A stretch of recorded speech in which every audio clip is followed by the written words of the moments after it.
Hey guys, I'm gonna be doing a video on three-phase panels. Again, I know the majority of you guys have already done a lot of the work in single phase, so you guys know how that works. I'm gonna focus on three-phase panels. If you guys have any questions on single phase, you guys can leave some comments and ask me the questions, and I'll go ahead and answer.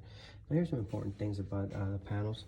Again, Article 4A talks about making sure that you have everything labeled properly, identifying the dangers. Again, you can look at it. Article 250 also talks about some of that stuff in some other articles.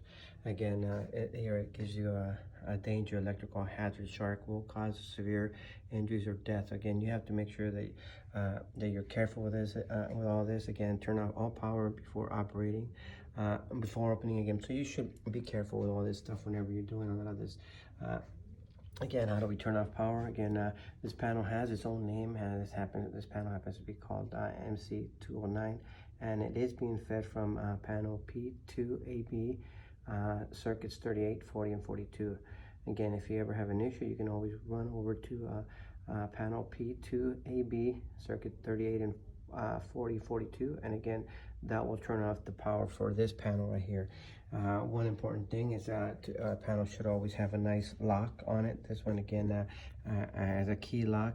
Again, it should stop it from anybody being open. This one is not locked, but again, you should be able to use all that right there panel. Now, another important thing, Article 408 does talk about is identifying nice and clearly marked. So again, so that people don't have to interpret what the breaker is actually turning off. Again, it's very important to give as much information and as clearly as possible that people can understand what the panel is turning off right there. So so here I'm going to go ahead and remove this cover. Again, normally this would have a dead front. Again, a cover that covers all the breakers.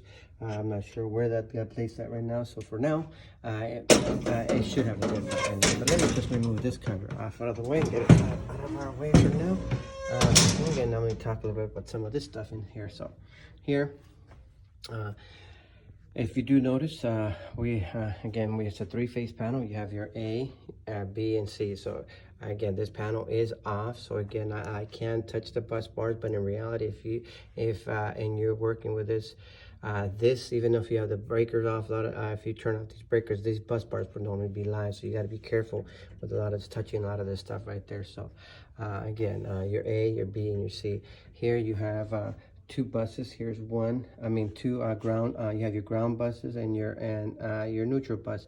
They almost look exactly the same. If you take a look at them, they almost look identical. But the difference is that the neutral has this insulator right here. This insulator right here doesn't let it touch the panel cover, the panel boarded box right there itself. So it doesn't let it touch the box.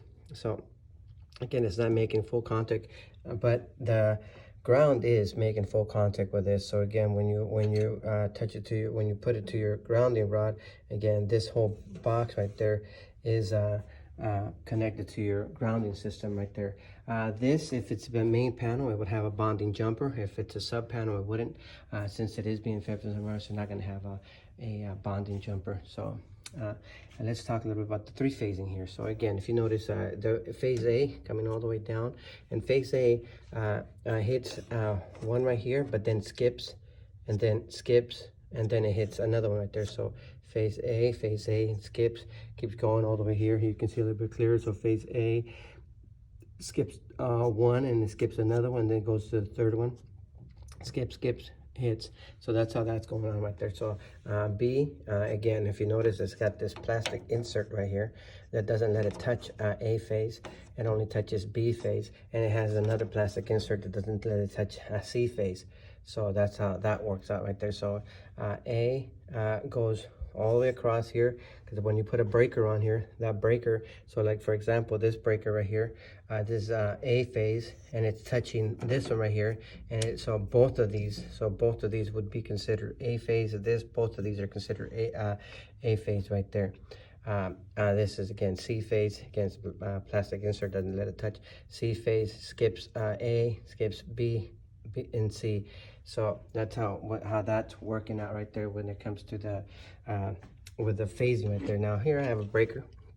Now this happens to be a bolt-on type of panel. Again, this would normally fit right into here. If you see, notice it, it needs to require some screws right there. So we're going to be putting on some screws onto this. I can find my, there it is. So again, you would put a couple screws on here. If it's kind of hard to do this with one hand, and try to put this on the other hand. Just gonna put it like this for now. Get at least one of these going. Normally, you would normally put some tape on this, because like I said, this is normally live right there. So if you notice, I have my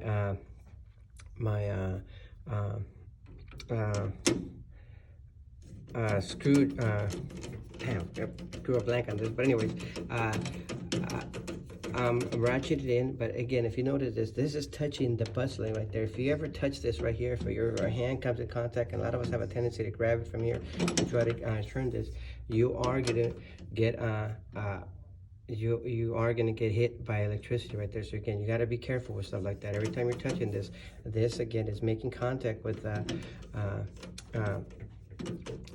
screwdriver here, and again, it's it will hit if you get hurt right there. So again, it does require all three screws. Most of the time, what I do if I'm putting something like that is I just put some tape on it, put some tape on this right here to make it so that the screw will not fall like it's doing right now right now. But anyways, again, so again, this happens to be a three-phase breaker, single phase breaker only by itself. Again, three-phase, single, you can have two depending on what you're going to be doing. So again, just a quick rundown on some of this panels. Hopefully that gave you guys a little quick rundown on some of this. If you guys have any questions, go ahead and leave them in the comments. All right, appreciate it, and thank you. Bye.